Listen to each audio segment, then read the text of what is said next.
Assalamualaikum warahmatullahi wabarakatuh. Halo veteriner. Pada kesempatan kali ini saya akan membuat sebuah video untuk melengkapi tugas dari kegiatan Student Day Fakultas Kedokteran Hewan Universitas Udayana 2020. Pertama-tama, perkenankan saya untuk memperkenalkan diri. Nama saya Levira dan saya berasal dari Lombok, Nusa Tenggara Barat. Saya lahir di Ampenan pada tanggal 7 Desember dan berzodiak Sagittarius. Saya memutuskan untuk masuk SMA negeri, yakni SMA Negeri 3 Mataram. Saat SMA, saya juga mengikuti organisasi Majelis Perwakilan Kelas atau yang biasa kita kenal dengan istilah MPK. Dan saat SMA, beberapa capaian yang saya dapatkan antara lain adalah juara 2 dan juara 3 dalam OSN Kebumian tingkat Kota Mataram pada tahun 2018 dan 2019. Lalu kedua, juara FLSN 2N dalam bidang baca puisi tingkat kota. Kedua, saya akan memberitahukan alasan mengapa saya memilih Fakultas Kedokteran Hewan Universitas Udayana. Pertama, seperti kita ketahui bahwa kedokteran hewan hanya terdapat di 11 universitas yang ada di Indonesia, baik swasta maupun negeri. Dan Universitas Udayana memiliki Fakultas Kedokteran Hewan yang terakreditasi A. Lalu alasan kedua, karena orang tua saya mengizinkan saya untuk menempuh pendidikan kedokteran hewan di universitas terdekat dari tempat tinggal saya, yaitu Lombok, Nusa Tenggara Barat. Lalu alasan ketiga yang membuat saya tertarik untuk masuk ke dalam Fakultas Kedokteran Hewan Universitas Udayana adalah karena misi keempat dari Fakultas Kedokteran Hewan Universitas Udayana, yaitu menjalin kerjasama yang saling menguntungkan dengan berbagai pihak, baik pihak dalam maupun luar. Yang dimana menurut saya, Fakultas Kedokteran Hewan Udayana dapat memberikan tunjangan dalam proses pembelajaran. Dan juga dapat menambah relasi saya dengan mahasiswa-mahasiswa asing karena kita tahu bahwa Universitas Udayana merupakan suatu universitas yang berada di kota pariwisata atau pulau pariwisata.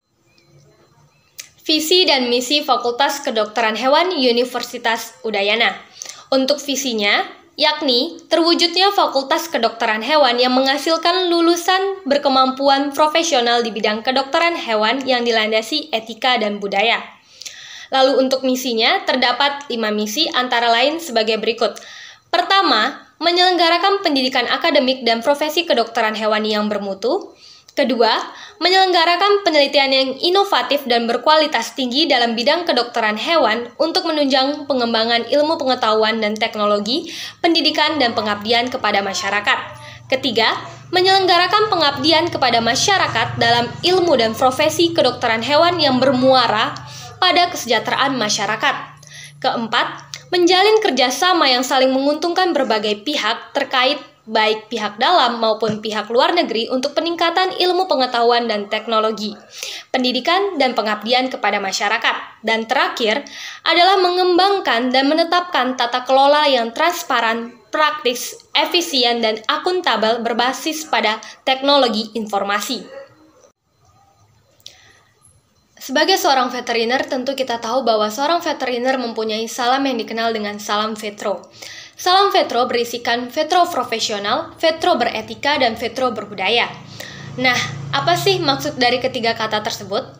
Yang pertama adalah profesional. Profesional artinya adalah bagaimana kita bersikap profesional terhadap bidang yang sedang kita tekuni atau sedang kita pelajari. Atau secara singkat dapat dikatakan bahwa profesional adalah bagaimana kita mampu untuk menempatkan diri kita terhadap apa yang sedang kita kerjakan. Dan juga bagaimana kita untuk terus konsisten terhadap apa yang sedang kita geluti. Yang lalu, apa sih kaitannya antara bersikap profesional dengan Fakultas Kedokteran Hewan atau dengan dokter hewan? Seperti kita ketahui bahwa dokter hewan tidak hanya harus memahami satu spesies saja, tetapi dokter hewan harus memahami banyak spesies.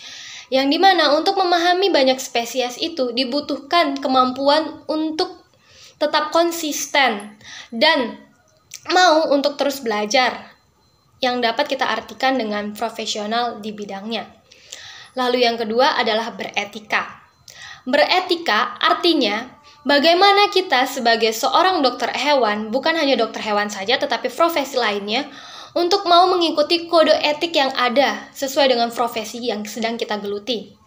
Sehingga apapun yang kita lakukan akan sesuai dengan moral yang ada dan aturan-aturan yang ada di masyarakat. Lalu yang ketiga adalah berbudaya. Untuk kata budaya sendiri saya mengartikannya sebagai suatu kebiasaan, yakni kebiasaan untuk selalu bersikap disiplin, kebiasaan untuk bisa memanajemen waktu, kebiasaan untuk dapat menentukan skala prioritas. Tahu bahwa dokter hewan harus bersikap disiplin terhadap dirinya sendiri agar seorang dokter hewan dapat melakukan tugasnya dengan baik. Dan juga hewan harus dapat mempunyai kebiasaan bersikap empati, mau membantu sesama, dan juga peka terhadap lingkungan. Karena kita tahu bahwa dokter hewan tidak hanya mempelajari satu spesies saja, tetapi dokter hewan harus mempelajari dan memahami banyak spesies. Yang dimana dengan membiasakan diri kita dengan budaya-budaya yang dianggap mudah tersebut, akan membuat kita menjadi seorang dokter hewan yang tahu bagaimana cara menempatkan diri dan bekerja sesuai dengan bidangnya. Dan juga yang harus kita ketahui bahwa salam vetro yang berisikan vetro berprofesional, vetro beretika, dan vetro berbudaya memiliki kaitan dengan visi dari Fakultas Kedokteran Hewan Universitas Udayana sendiri. Pastinya ada yang bertanya-tanya mengapa kita harus menjadi dokter hewan dan apa sih prospek kerja dari dokter hewan itu, bukan? Yang harus kita ketahui bahwa setiap tahunnya prospek kerja dokter hewan terus meningkat karena Indonesia sendiri masih sangat kekurangan dokter hewan. Di mana Indonesia membutuhkan lebih dari 20.000 dokter hewan, akan tetapi kuantitasnya saat ini tidak mencukupi. Nah, bagi orang awam, hanya mengetahui bahwa dokter hewan itu sekedar memeriksa binatang atau membuka pet shop. Akan tetapi pikiran tersebut keliru.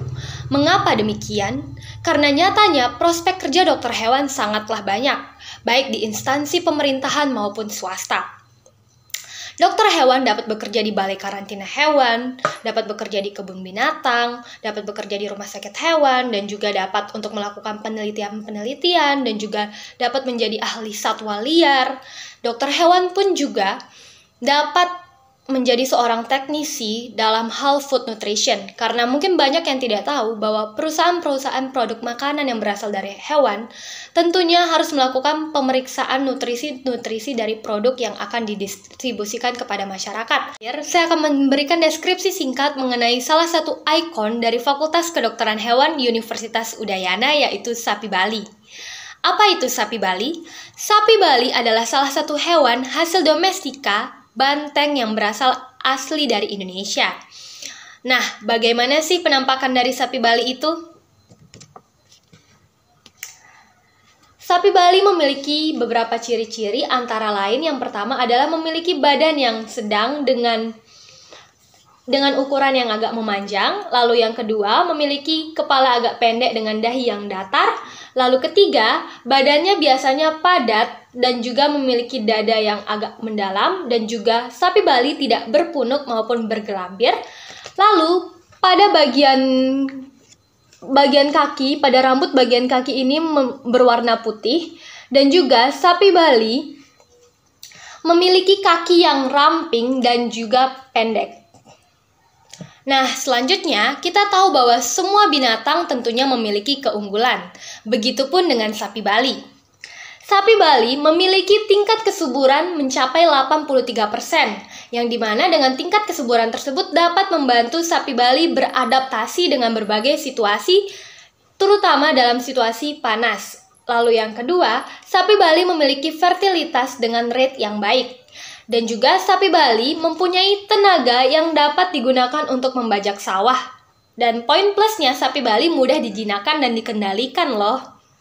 Nah, selanjutnya yang harus kalian ketahui, sapi Bali mempunyai harga yang terjangkau dengan daging yang berkualitas loh. Dan juga sapi Bali memiliki kadar lemak yang rendah. Lalu yang harus kalian ketahui, pada sapi Bali terdapat banyak hal menarik. Antara lain yang pertama, sapi Bali bertipe dwiguna, yaitu artinya dapat digunakan baik dari segi tenaga maupun dari segi daging. Yang kedua, sapi Bali merupakan salah satu sapi yang memiliki 1% penyimpanan genetik yang ditandai dengan adanya bintik-bintik putih pada badan, tetapi di kamera tidak terlalu kelihatan. Lalu yang selanjutnya adalah tanduk pada sapi betina dan sapi jantan itu berbeda, di mana kalau yang jantan itu agak mencorong keluar.